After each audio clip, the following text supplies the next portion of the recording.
तो आज हम बहुत ही इंटरेस्टिंग टॉपिक के बारे में बात करने वाले हैं, जो है पुनर्जन्म। तो क्या ये पुनर्जन्म होता है या सिर्फ ये एक धोखा है? आप में से कई लोग ये समझेंगे कि ये टॉपिक तो आयुर्वेद यानी कि फिटनेस से जुड़ा नहीं है, लेकिन ऐसा कुछ नहीं है। आयुर्वेद के सभी ग्रंथकार ने, जिन जिन महर्षियों ने संहिताएं लिखी है, उन्होंने पुनर्जन्म का वर्णन किया ही किया है।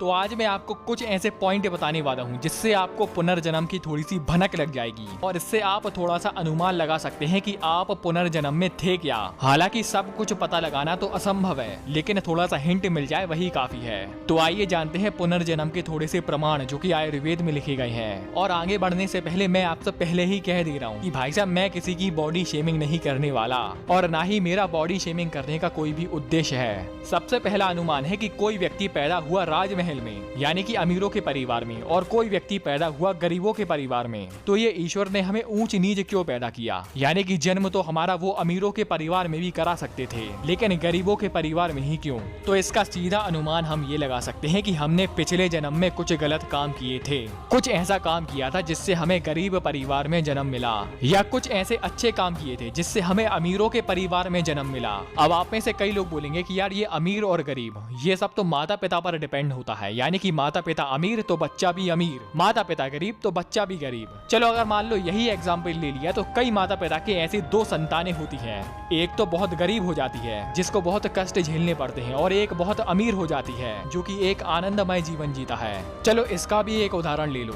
जैसे कि धीरू भाई अंबानी, उनके दो बेटे यानी कि अनिल अंबानी और मुकेश अंबानी। एक भाई तो ऐसा है कि जो कि सबसे अमीर है और दूसरा भाई यानी कि अनिल अंबानी, उनकी कंपनी चल रही है लॉस में। हालांकि पैदा तो दोनों ही अमीर परिवार में ही हुए थे, लेकिन ये ऊंच नीच क्यों? ये सब होते हैं पुनर्जन्म के कर्म। चलो ठीक है, ये गरीब और अमीर का भी छोड़ दो। कई व्यक्ति ऐसा देखा जाता है कि जिनके माता पिता तो गोरे होते हैं लेकिन उनकी संतानें काली होती हैं, या माता पिता गोरे हैं, उनकी दो संतानें हैं, एक काली एक गोरी। माता पिता भी गोरे हैं, एक बच्चा काला है एक बच्चा गोरा है, लेकिन दोनों बच्चे गोरे क्यों नहीं? चूंकि माता पिता तो गोरे ही हैं। तो ऐसा क्यों? अब कई माता पिता ऐसे होते हैं जो कि हट्टे खट्टे हैं, हष्ट पुष्ट हैं, लेकिन उनकी संतानें दुबली पतली हैं। तो ये भी हम कह सकते हैं कि ये भी है पुनर्जन्म के बुरे कर्म। चलो इंसानों की बात छोड़ो, जानवरों की बात करते हैं। एक कुत्ते को तो बना दिया गली का कुत्ता और एक कुत्ते को बना दिया बराक ओबामा का कुत्ता। भाई जानवर तो जानवर है, लेकिन बराबर क्यों नहीं? तो इसको भी हम पिछले जन्म के कर्म मान सकते हैं। इसलिए हमारे शास्त्रों में कहा गया है कि हमेशा अच्छे कर्म करते रहें। आपने जो बुरा कर्म किया है उसकी आपको सजा मिलनी ही मिलनी है, चाहे उसके बदले आप कोई सा भी अच्छा कर्म कर लें। हाँ, उसके बदले में जो आपने अच्छा कर्म किया है उसका आपको फल मिलेगा, लेकिन जो आपने बुरा कर्म किया है उसकी आपको सजा मिलनी ही मिलनी है। ये सभी सजा देना या फल देना ये सभी निर्भर होता है ईश्वर पर। कितने जन्म निकल जाते हैं जब हमें योगीराज श्री कृष्ण जैसा जन्म मिलता है, कितने जन्म निकल जाते हैं जब हमें श्री राम जैसा जन्म मिलता है। इसलिए हमेशा अच्छे कर्म करते रहे।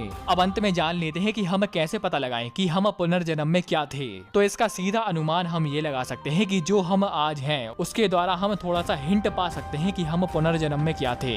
जैसे कि कई व्यक्ति ऐसे होते हैं जिनको सेक्स सेक्स और सेक्स, मतलब दिन भर उनको सेक्स चाहिए। तो इसका अनुमान हम ये लगा सकते हैं कि वह पिछले जन्म में हवसी था।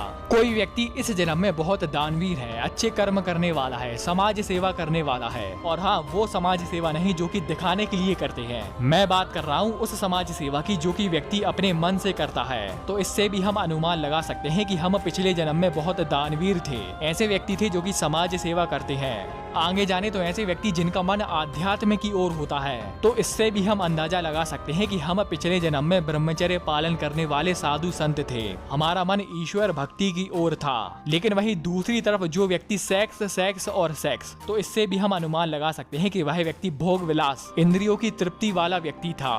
तो दोस्तों आज के लिए सिर्फ इतना ही। आपने वीडियो यहाँ तक देखी, आपका बहुत बहुत आभार, धन्यवाद।